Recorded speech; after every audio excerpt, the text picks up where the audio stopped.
talking about the old days.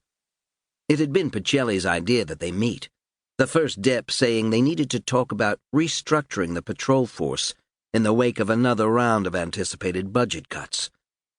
But talk had soon turned to the days when a cop could be a cop instead of a public relations expert, and how respect for the uniform was a thing of the past, and how over-concern for minorities was destroying morale. The last was a somewhat delicate topic, since the PC himself was black, and the meeting had broken up shortly thereafter, to a glass-draining toast to the days when dinosaurs patrolled the streets. The brass had split up outside, shaking hands and slapping backs under the street lamps in the gusting snow.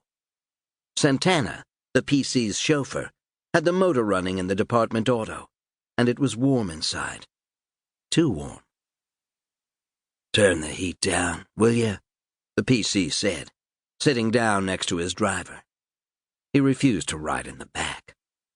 "Yes, sir," said Santana, reaching forward and fumbling with a dial on the dashboard. But if he did anything about it, it didn't seem to help. The PC reached to loosen his tie, but it was already undone. He felt like he might vomit. Had he drunk that much? Was he getting the flu, like so many of his men? He tried to crack his window open, but the automatic controls seemed to respond to his commands too quickly. Unable to stop it at opening just a bit, he settled for leaving it half open, with snowflakes blowing into the car and over him. "Home, sir?" "Yes, home," the PC said.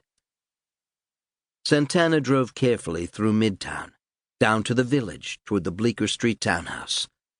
He slowed for the red lights before taking them, skidding slightly each time he accelerated again. The snow seemed trapped in the beam of the headlights. They were about to take the turn onto Bleecker when the PC said, "Pull over. I'll get out here and walk the block. I can use the air." "You sure, sir?" "Yes, I'm sure." Santana pulled to the curb. The PC thanked him for the ride and stepped out into the snow, slamming the door behind him. Santana waited and watched the PC turn up his collar and begin the walk across Bleecker Street. Then he pulled away from the curb and continued down 7th Avenue. At the moment he first notices the man whose death will so profoundly affect his own life, Joey Spadafino is playing a game with himself, attempting to keep warm.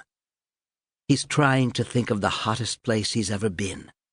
Not just like Rockaway Beach in August, when the sand gets so hot in the afternoon it can burn the soles of your feet, but places like that elevator in the Polo Grounds projects Joey had got stuck in between floors for an hour and a half, or the place behind the big boiler in PS6, where he and Chico used to get high.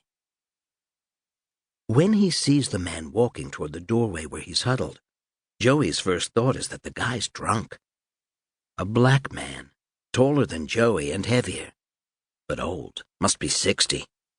Well-dressed, an expensive-looking overcoat, and totally wasted, walking with his head down, weaving back and forth. Every several steps he seems to sort of misjudge the height of the pavement, so his foot strikes it before he thinks it's going to. And each time he's got to correct himself and find his rhythm all over again. Joey looks up and down the block. Empty. The falling snow acts like an early warning system. The flakes would light up from the headlights of a car pulling into the block, even before the headlights themselves come into view. Nothing.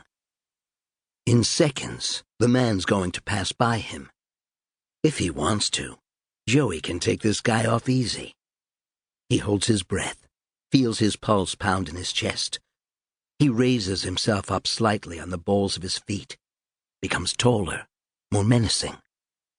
The guy's 15 feet away, 10 feet, 5. Janet Killian had just put her baby daughter down in her crib following what was supposed to have been her 2 o'clock feeding, although it was actually more like 2:30.